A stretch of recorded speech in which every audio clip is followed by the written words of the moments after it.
Merci, Monsieur le Président. Aujourd'hui, je prends la parole pour proposer un ensemble d'amendements précis et j'espère que la Chambre sera en faveur de ces amendements. Comme vous le savez, la plupart des députés en Chambre appuient le projet de loi C-15, loi sur la défense nationale et d'autres lois en conséquence.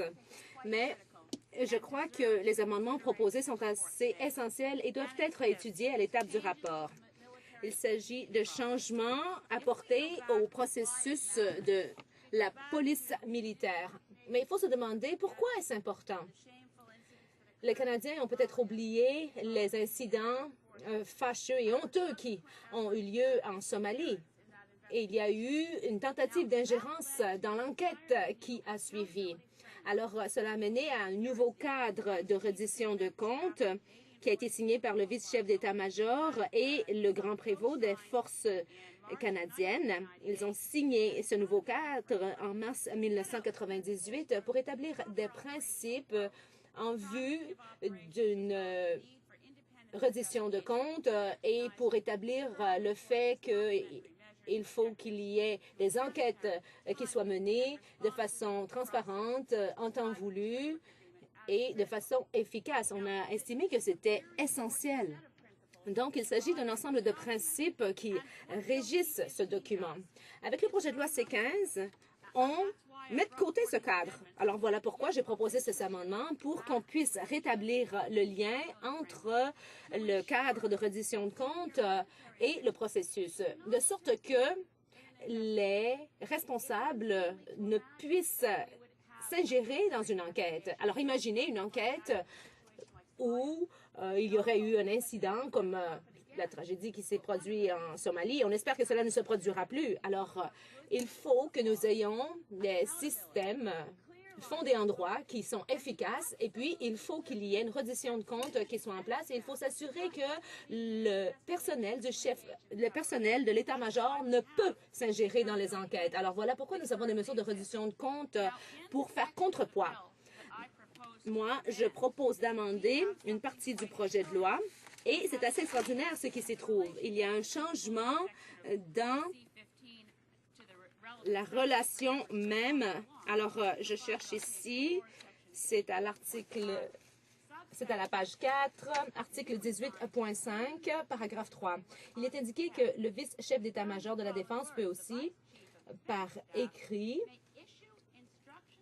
établir des lignes directrices ou donner des instructions à l'égard d'une enquête en particulier. Et ensuite, paragraphe 4, le grand prévôt veille à rendre accessibles au public les lignes directrices ou instructions visées au paragraphe 3, donc celles qu'il a lui-même émises. Alors, voilà ce qui se trouve dans le projet de loi. Mais moi, j'ai un amendement qui propose de mieux présenter les choses. Alors, avec cet amendement, on s'assurait que, avec le consentement du grand prévôt et conformément au rôle, responsabilités et principes énoncés dans le cadre de reddition des comptes du 2 mars 1998, dont j'ai fait mention, signé par le vice-chef d'état-major de la Défense et le grand prévôt, établir par écrit les lignes directrices et ensuite, c'est la même chose. Alors, cela va quand même dans le sens des objectifs du gouvernement. Le vice-chef d'état-major peut quand même émettre des lignes directrices, mais seulement avec le consentement du grand prévôt et aussi en fonction du cadre de reddition de comptes qui doit être suivi depuis 1998. Suis-je la seule personne qui croit que ces amendements sont nécessaires? Non. Je crois que c'est important de présenter ces amendements parce que en comité, il y a eu des témoignages intéressants qui ont été proposés par la commission des plaintes contre la police militaire. Et le représentant a dit que nous ne voulons pas avoir une approche un peu vile, mais il est important de déterminer qu'est-ce qui constitue une ingérence adéquate et inappropriée. Alors, je crois que c'est l'affirmation de l'année. Il faut définir qu'est-ce qui constitue une ingérence par rapport à une intervention appropriée. Et c'est un témoin très important qui est venu dire ça en comité. Aussi, il s'agissait d'un professeur de droit de l'Université de Toronto, Kent Roach, qui a présenté un mémoire assez long et qui a présenté des arguments convaincants en faveur du cadre de reddition de comptes. Il a expliqué que c'est important que le projet de loi ne vise pas à effacer la reddition de comptes et permettre l'ingérence de la part du vice-chef d'état-major. Et ça ne vise pas une personne en particulier, ce sera n'importe quel titulaire du poste. L'objectif, c'est d'avoir des principes et des politiques saines. On ne veut pas établir un système où on ouvrirait la voie à ce type d'abus. Alors, dans les dispositions qui ont été proposées par la Commission des plaintes contre la police militaire, et là, je le cite, il est indiqué que les dispositions prévues dans le projet de loi, cela permettrait de créer un paragraphe 3 qui donnerait l'autorisation explicite au vice-chef d'état-major, sans le consentement du prévôt, le droit de s'ingérer dans des enquêtes de la police militaire. Alors, je devrais faire attention parce que lorsque je parle d'enquête ici, il faut que je clarifie qu'il s'agit d'une enquête menée par la police militaire. Alors, ce type d'autorisation est non conforme avec ce qui a été énoncé comme objectif à la suite de ce qui s'est passé en Somalie relativement à l'ingérence dans le cadre de la ligne hiérarchique qui prévaut.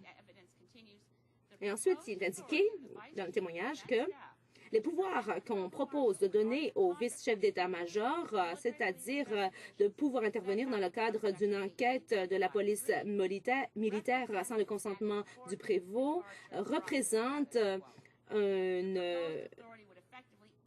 fait en sorte qu'on s'écarte du statu quo et représente un grand changement. Alors, la relation de commandement entre le prévôt, le grand prévôt et le vice-chef d'état-major est donc différente de ce qui est prévu en ce qui a trait à l'application de la loi sur des dossiers individuels.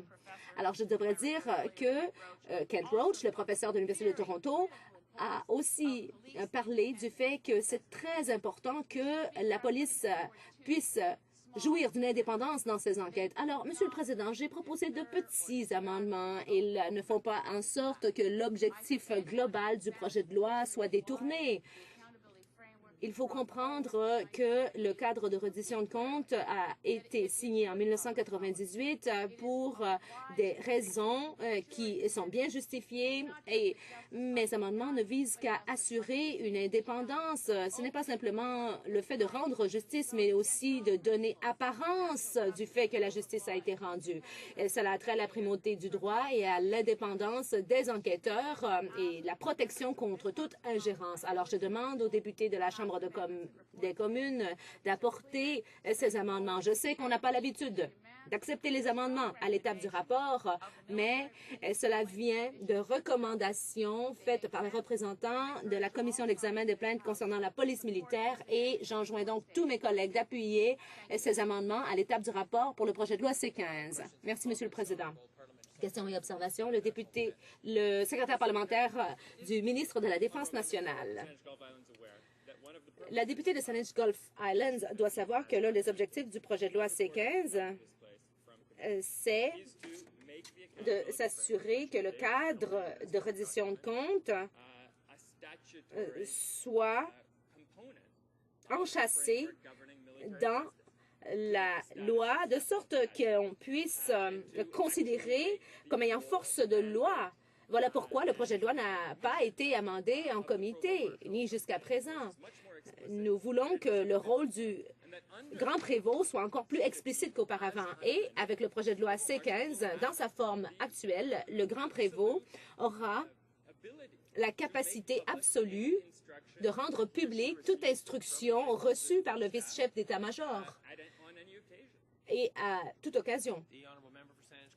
La députée de Saanich Gulf Islands. Oui, je le sais. Et je remercie le secrétaire parlementaire de son intervention, mais je sais aussi que les témoins en ont parlé en comité. Et je cite le témoignage de Kent Roach de l'Université de Toronto qui dit que c'est toujours un problème dans une démocratie lorsque l'indépendance d'une enquête policière est remise en question.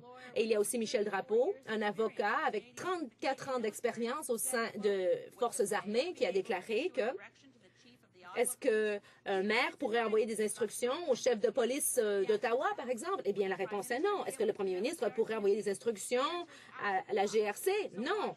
Alors, pourquoi est-ce que ça devrait avoir lieu dans cette hiérarchie? Ces experts en justice militaire, ainsi que des représentants de la commission d'examen des plaintes concernant la police militaire, ont dit que oui, c'est bon, les instructions peuvent être rendues publiques, mais cela ne veut pas dire que cela ne causera pas des dommages à l'enquête, que cela ne nuira pas à l'enquête, même si par la suite, les instructions sont rendues publiques. Alors, ça ouvre la voie à des abus et nous devrions fermer cette voie. Questions et observations. Le député de St. John's East. Merci, Monsieur le Président. Je remercie la députée de Saanich Gulf Islands d'avoir abordé cette question. Mais comme le secrétaire parlementaire l'a dit, l'objectif, c'était d'enchasser dans la loi le cadre de reddition de comptes. Mais je crois que cet amendement fait précisément référence au cadre de reddition de comptes qui avait été enchâssé dans la loi. Il est indiqué que le vice-chef d'état-major ne devrait pas donner des instructions dans le cadre d'une enquête menée par la police militaire. Et donc, il y a un effet légal qui est ajouté au cadre de reddition de comptes.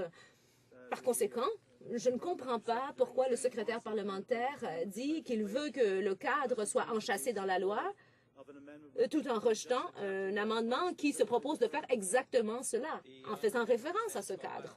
La députée de Saanich Gulf Islands.